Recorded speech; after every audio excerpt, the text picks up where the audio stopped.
Keshav school online classes में आप सभी विद्यार्थियों का एक बार फिर से बहुत बहुत स्वागत है। आज इस वीडियो के माध्यम से हम जो कश्मीरी कवयित्री है लन्नद, उनके वाक पढ़ेंगे।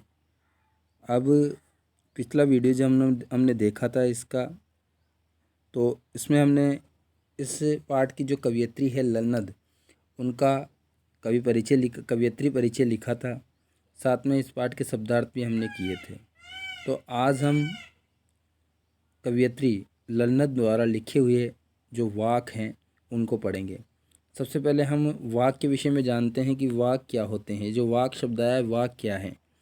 जैसे हिंदी साहित्य में, जैसे कबीरदास जी हैं, तो कबीर के क्या प्रसिद्ध हैं हिंदी में? कबीर के दोहे प्रसिद्ध हैं। कबीर को दोहे अत्यंत प्रसिद्ध हैं हिंदी में। उसी प्रकार मीराबाई हैं, तो मीराबाई ने जो साहित्य लिखा है, मीराबाई ने जो रचनाएं लिखी है, उनके पद अत्यंत प्रसिद्ध हैं, पद उनके प्रसिद्ध हैं। इसी तरह एक और कवि हिंदी के हुए हैं जिनका नाम है, जिनको हम जानते हैं किस नाम से? जिनको हम जानते हैं रसखान के नाम से, जो श्री कृष्ण के भक्त हुए हैं। उन्होंने क्या लिखे हैं? उनके सवैया, रसखान के जो सवैया है वो प्रसिद्ध हैं। इसी प्रकार कवयित्री लन्नद के जो वाक हैं ये अत्यंत प्रसिद्ध हैं, कश्मीरी कवयित्री हैं। तो इनके जो वाक हैं उनको हम पढ़ने का प्रयास करेंगे और इनका भावार्थ आज अपनी उत्तर पुस्तिका में लिखेंगे। भावार्थ के लिए एक और फ़ोटो में सेंड करूंगा, तो वहाँ से भी आप भावार्थ लिख सकते हैं, लेकिन पहले हम इनको पढ़ेंगे, समझेंगे।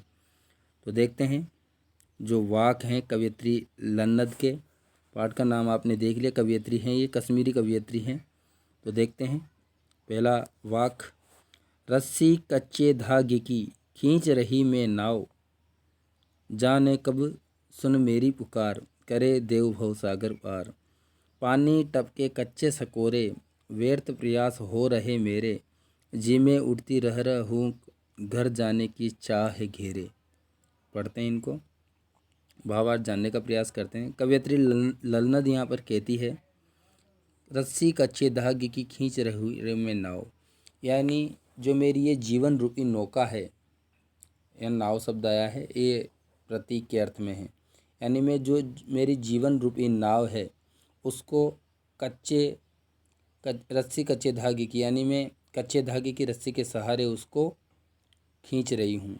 यानी नाव को किस प्रकार बताया गया है? जीवन रूपी नाव को कच्ची रस्सी कच्चे धागे की, अर्थात यहाँ पर सांसों के सहारे उसमें जीवन को आगे बढ़ा रही हूँ। यहाँ पर तात्पर्य नाव शब्द आया है, यहाँ प्रतीक के अर्थ में है। यानी मेरी जो जीवन रूपी नौका है उसको मैं अपनी सांस रूपी कच्चे धागे की रस्सी से खींच रही हूँ, अर्थात मैं अपना जीवन जिए जा रही हूँ बिना किसी निस्वार्थ भाव के मैं अपना जीवन जिए जा रही हूँ। यानी मैं अपनी जीवन रूपी नौका को सांस रूपी कच्चे धागे की रस्सी के सहारे आगे बढ़ा रही हूँ। जाने कब सुन मेरी पुकार, करे देव बहु सागर पार। यानी ईश्वर जो है मेरी पुकार नहीं सुन रहे हैं, और जाने भगवान मेरी कब पुकार सुन करके इस संसार सागर से, यहाँ पर बहु सागर आया, संसार रूपी सागर से मुझे पार लगाएंगे। इस संसार सागर से मुझे जाने कब ईश्वर पार लगाएंगे। मेरी ईश्वर पुकार नहीं सुन रहे हैं, और इस पुकार को सुन करके जाने कब ईश्वर मेरी इस जीवन रूपी नौका को पार लगाएंगे। आगे देखते हैं। पानी टपके कच्चे सकोरे, व्यर्थ प्रयास हो रहे मेरे।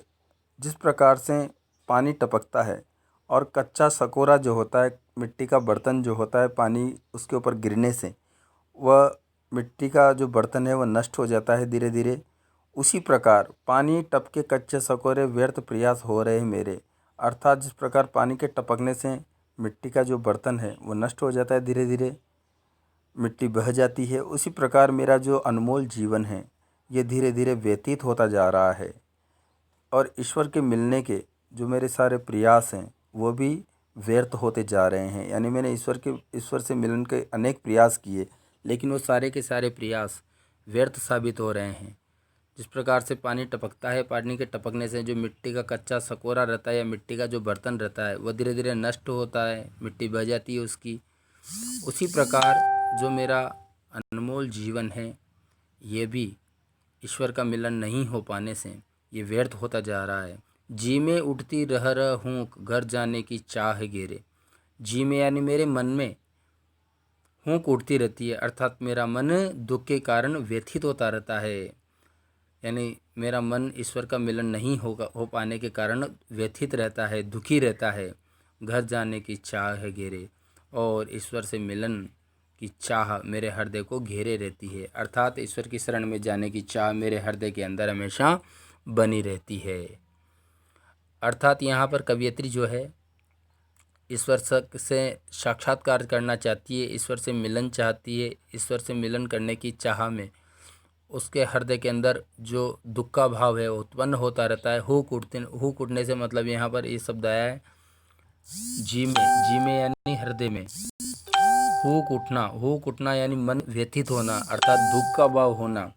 यानी ईश्वर से मिलन नहीं हो पाने के कारण इस जो कवयित्री हैं उसके मन में दुख का भाव उत्पन्न हो रहा है, एक हूक सी उठ रही है, अर्थात व्यथित हो रही है कवयित्री। और घर जाने की, घर किसके घर जाने की? ईश्वर के घर जाने की, अर्थात ईश्वर से साक्षात करने का जो भाव है वह कवयित्री के मन में उजागर हो रहा है, वो ईश्वर के घर जाना चाहती है। तो ये जो पहला हमने ये पढ़ा वाक, इसमें कवयित्री क्या चाह रही है? कवयित्री का जो जीवन है वह नौका के समान बताया गया है। वो उसको कच्ची रस्सी के धागे अर्थात सांसों के सहारे उस जीवन को आगे बढ़ा रही है। ईश्वर उसकी पुकार को नहीं सुन रहे हैं और उसका जीवन पल पल करके नष्ट होता जा रहा है, और इस कारण उसके हृदय में एक दुख का भाव उत्पन्न हो रहा है और ईश्वर से मिलन की चाह उसको घेरे हुए हैं। ये भाव इसका है। दूसरा वाक्य देखते हैं हम। खा खा कर कुछ पाएगा नहीं, न खाकर बनेगा अहंकारी। सम खा तभी होगा संभावी, खुलेगे सांकल बंद द्वार की। क्या भाव अर्थ है इसका देखते हैं। खा खा कर कुछ पाएगा नहीं, अर्थात यहाँ कवयित्री ने कहा है दूसरा वाक्य इसमें कवयित्री कहना चाहती है कि जीवन में समानता का भाव होना चाहिए। समानता का भाव अर्थात न तो बहुत अधिक भोग करना चाहिए, भोग यानी भोग लिप्सा यानी बहुत अधिक खाने की लालसा या बहुत सी चीज़ों का उपभोग, वो उसका त्याग करना चाहिए, और त्याग का भी भाव मन में होना चाहिए। यानी समानता का भाव होगा तभी हम ईश्वर की प्राप्ति कर पाएंगे। कवयित्री ने कहा है खा खा कर कुछ पाएगा नहीं, यानी यहाँ खाने से मतलब अनेक वस्तुओं का उपभोग करना। यानी बहुत सारी वस्तुएं होती है संसार में, हमको उन वस्तुओं की चाह होती है, हम इस वस्तु को भी प्राप्त कर लें, उस वस्तु को भी प्राप्त कर लें, हम बहुत सारा धन प्राप्त कर लें, इस प्रकार की चाह हमारे मन में होती है। तो यहाँ खा खा कर, इसका तात्पर्य यहाँ खाने से नहीं हो करके उपभोग करना, यानी बहुत सारी वस्तुएं को हम अपने अधीन कर लें ऐसा हम सोचते हैं, तो वो यहाँ उपभोग करना, बहुत सारी वस्तुओं का उपभोग करना। जैसे सुख साधन होते हैं, जीवन के लिए सुख साधन बहुत सारे होते हैं, तो उनका उपभोग भी हम करते हैं। तो यहाँ का कवयित्री ने कहा है खा खा कर कुछ पाएगा नहीं, यानी बहुत सारी वस्तुओं का उपभोग कर लेने से व्यक्ति को कुछ भी प्राप्त नहीं होगा। आगे, न खाकर बनेगा अहंकारी। और यदि त्याग नहीं किया, त्याग का भाव भी होना चाहिए। नहीं खाने से मतलब वस्तुओं का त्याग कर देना, तो अगर वो त्याग भी करेगा तो मनुष्य अहंकारी प्रवृत्ति का हो जाएगा, अहंकार का भाव उसके मन के अंदर जागृत हो जाएगा। आगे, सम खा तभी होगा संभावी, अर्थात समान रूप से उपभोग करना चाहिए। यानी त्याग की प्रवृत्ति और उपभोग करना, इन दोनों में एक समान संतुलन होना चाहिए, संतुलन का भाव होना चाहिए। यानी न तो हमें बहुत अधिक मात्रा में उपभोग करना चाहिए, न ही हमें सब कुछ त्याग कर देना चाहिए। संतुलन का भाव होगा तभी हम समभावी बनेंगे, यानी समान भाव वाले बन पाएंगे। इसलिए मनुष्य को त्याग और उपभोग में, दोनों में समानता का भाव रखना चाहिए। जब हम संभावी बन जाएंगे, जब हमारा मन संभावी हो जाएगा तो क्या होगा? खुलेगी सांकल बंद द्वार की। यानी जो संसार के जो मनुष्य हैं उनके लिए उदारता का भाव हमारे मन में उत्पन्न हो जाएगा।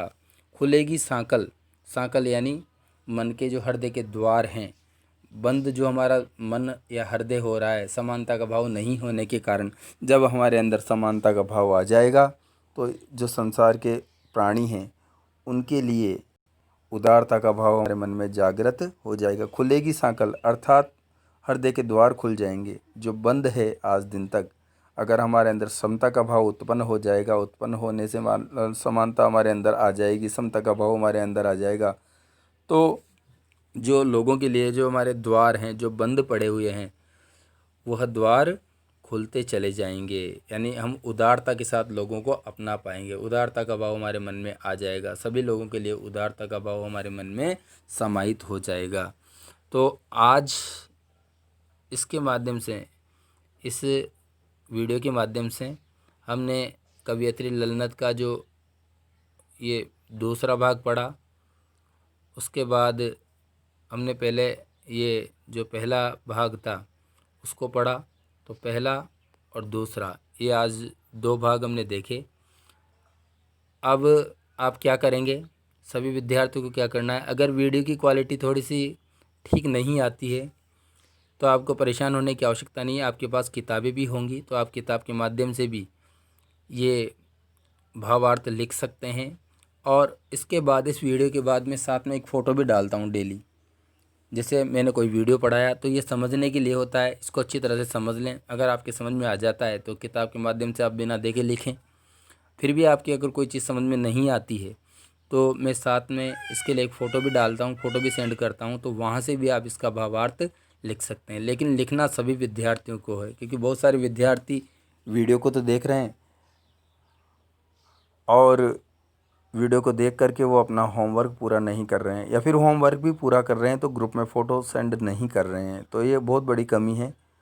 पहले तो आपको सभी को वीडियो ध्यानपूर्वक देखना है, इसका भावार्थ समझना है। समझने के बाद आपको होमवर्क करना है। होमवर्क करके आपको फ़ोटो भी अवश्य सेंड करनी है ग्रुप में, तभी हमें पता लग पाएगा कि विद्यार्थी कार्य कर रहा है या पढ़ाई कर रहा है या नहीं कर रहा है।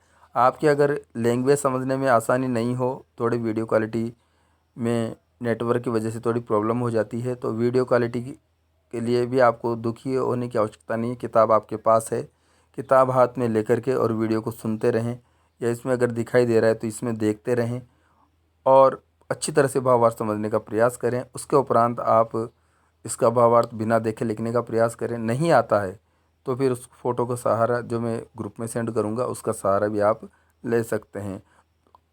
तो अपनी पढ़ाई को नियमित रखें, अपनी पढ़ाई को करते रहें और आने वाले वीडियो का इंतज़ार करें। आने वाले भाग में हम इसका जो तीसरा और चौथा, और एक और भाग बच रहा है, 2 भाग इसमें बच रहे हैं, तीसरा भाग है ये और इधर चौथा है। तो कल अपन इस वीडियो के माध्यम से, अगले वीडियो के माध्यम से हम इनको भी क्लियर करेंगे। तो आज आपको व्याख्या करनी है और जैसे ये पाठ समाप्त होगा फिर वैसे ही प्रश्नोत्तर करने के बाद टेस्ट इसका फिर से होगा। बहुत सारे कुछ विद्यार्थियों ने टेस्ट दिया है, 9th ए में से भी 2-3 विद्यार्थी थे और 9th बी में से भी 2-3 विद्यार्थी थे, तो ज़्यादा से ज़्यादा मात्रा में टेस्ट भी दें। ठीक है, इस वीडियो को देखने के लिए और अपनी पढ़ाई जारी रखने के लिए आपका बहुत बहुत धन्यवाद। ऐसे ही अपनी पढ़ाई को जारी रखें।